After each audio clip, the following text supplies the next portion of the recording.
Apakah benar ini dengan Ibu Sela? Benar, Mbak. Perkenalkan, saya Pratfara yang berjaga di bangsal ini pada pagi hari ini. Saya di sini akan menjelaskan tentang pendidikan kesehatan KB. Tujuan dari pendidikan kesehatan KB ini adalah meningkatkan kesejahteraan ibu dan anak dalam rangka mewujudkan keluarga kecil yang bahagia, sejahtera, yang menjadi dasar terwujudnya masyarakat yang sejahtera. Kontrak waktunya kurang lebih 5-10 menit. Apakah Ibu bersedia? Bersedia, Mbak. Ini ya Bu, saya kasih ini untuk Ibu baca-baca sambil saya jelaskan. Sebelumnya, apakah Ibu mengerti tentang KB itu apa? Belum, Bu. Oh, baik. Tujuan dari pendidikan kesehatan ini, tujuan khususnya yaitu menurunkan angka kelahiran setiap tahunnya. Baik, tadi kan Ibu belum mengetahui tentang pengertian KB secara keseluruhannya. Saya akan jelaskan ya Bu. Pengertian KB yaitu adalah keluarga berencana usahanya untuk mengukur jumlah dan jarak anak yang diinginkan. Agar mendapatkan hal tersebut, maka dibuatlah beberapa cara atau alternatif untuk mencegah ataupun menunda kehamilan. Ini ada ya Bu. Ini baik, selanjutnya yaitu manfaat dari KB ya Ibu. Manfaat dari KB yaitu menekan angka kematian ibu, mencegah terjadinya kanker uterus dan ovarium. Selanjutnya yaitu jenis-jenis alat kontrasepsi serta kekurangan dan kelebihannya dan efek sampingnya ya Bu. Yang pertama yaitu pil KB. Kelebihannya yaitu mengurangi pendarahan saat menstruasi, mengurangi gejala PMS, membuat siklus haid lebih teratur, meningkatkan kepadatan tulang, mengurangi resiko penyakit kanker ovarium dan endometrium, stroke, serta rematik. Kekurangan serta efek samping dari pil KB yaitu yang pertama, meningkatkan resiko hipertensi dan penyakit kardiovaskuler. Yang kedua, meningkatkan berat badan. Yang ketiga, dapat menggunakan produksi ASI. Yang keempat, tidak mengurangi resiko infeksi menular seksual. Begitu ya Ibu. Yang kedua, jenis-jenisnya yaitu kontrasepsi suntik atau KB suntik. Kelebihannya yang pertama, tidak menggunakan hubungan seksual, tidak menggunakan produksi ASI. Yang ketiga, cocok digunakan bagi klien yang pelupa atau lupa minum pil. Terus kekurangan serta efek samping dari pil KB. Yang pertama, kesuburannya lama kembali. Yang kedua, tidak melindungi dari PMS. Yang ketiga, membuat orang menjadi gemuk, gitu ya Ibu. Selanjutnya, yang ketiga yaitu di sini ada implan. Implan yaitu alat kontrasepsi dengan cara memasukkan tabung kecil di bawah kulit pada bagian tangan yang dilakukan oleh dokter ibu tersebut. Cara kerja dari implan yang pertama yaitu meningkatkan lendir serviks, mengurangi proses pembentukan endometrium sehingga sulit terjadi implantasi. Terus selanjutnya menekan ovulasi. Keuntungan dari implan ini sendiri yaitu Ibu yang pertama, daya gunanya tinggi. Yang kedua, perlindungan jangka panjang. Yang ketiga, kesuburan cepat kembali. Yang keempat, tidak memerlukan pemeriksaan lagi. Serta di sini ada efek samping dari implan dan kerugiannya. Yang pertama,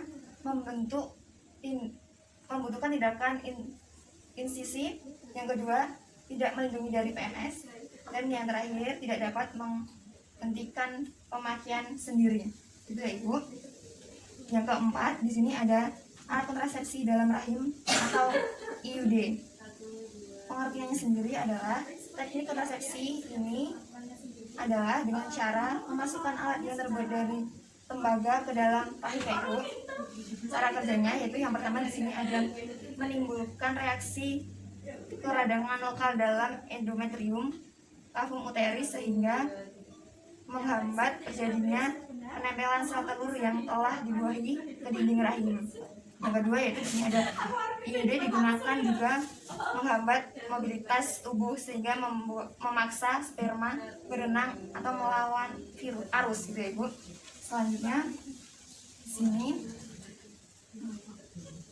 di sini ada kelebihannya yaitu bisa digunakan untuk metode jangka panjang. Yang kedua, bisa digunakan untuk klien yang mempunyai tekanan darah tinggi. Dan yang terakhir, tidak mengganggu produksi ASI. Dan selanjutnya ada kekurangan serta efek sampingnya, yaitu mengganggu hubungan seksual, harus datang ke tenaga kesehatan untuk memasang atau melepas dan mengontrol. Yang selanjutnya pasti mahal, dan yang terakhir tidak mencegah dari PMS. Efek sampingnya itu membuat amenorrhea, yang kedua sponting atau pendarahan pecah, dan yang terakhir membuat nyeri. Selanjutnya di sini ada kontrasepsi mantap, yaitu saluran telur pada wanita disumbat dengan cara diikat, dipotong atau dilaser. Sterilisasi pada wanita ini juga bisa dilakukan dengan pengangkatan rahim.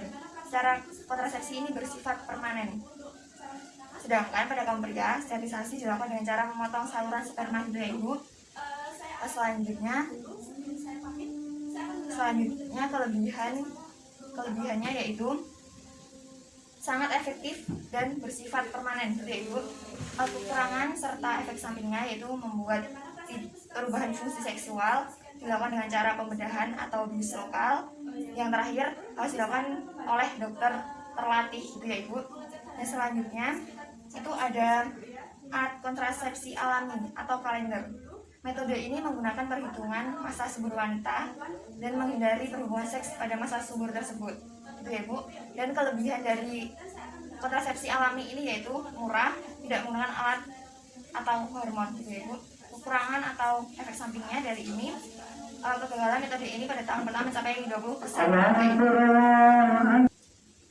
Selanjutnya yang ketujuh dari alat kontrasepsi ini yaitu KB alami atau menyusui. Pada ibu yang menyusui anaknya secara eksklusif, pembuahan tidak dapat terjadi selama 10 minggu. Minggu pertama sehingga kehamilan dapat dicegah ya ibu.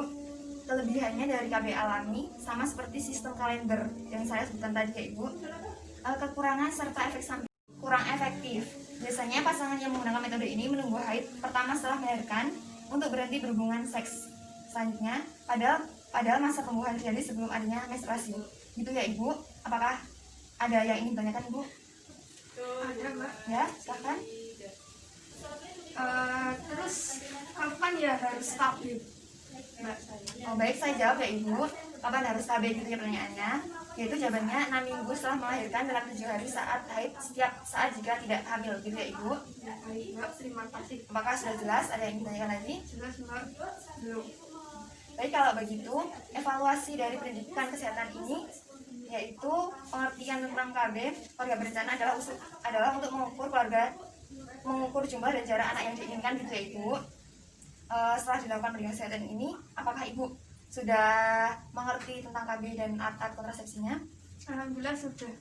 Baik, kalau begitu nanti saya akan kembali lagi 2 jam atau Untuk jiwa. baik, selanjutnya nanti saya akan datang kembali ya ibu 2 jam untuk mengecek TTV ya ibu atau tanda vital. Sebelum saya berpamitan, saya akan mendoakan ibu terlebih dahulu dan ibu untuk mengamin ya ibu. Bismillahirrahmanirrahim. Allahumma rabbana nasi azbil ba'sa isfi anasafi la sifa'a ila sifa'uka sifa'a la yudaniru sakuma. Amin. Sebelum saya berpamitan, saya akan ambil ya ibu. Saya pamitan terlebih dahulu ya ibu. Assalamualaikum. Salam mbak, terima kasih.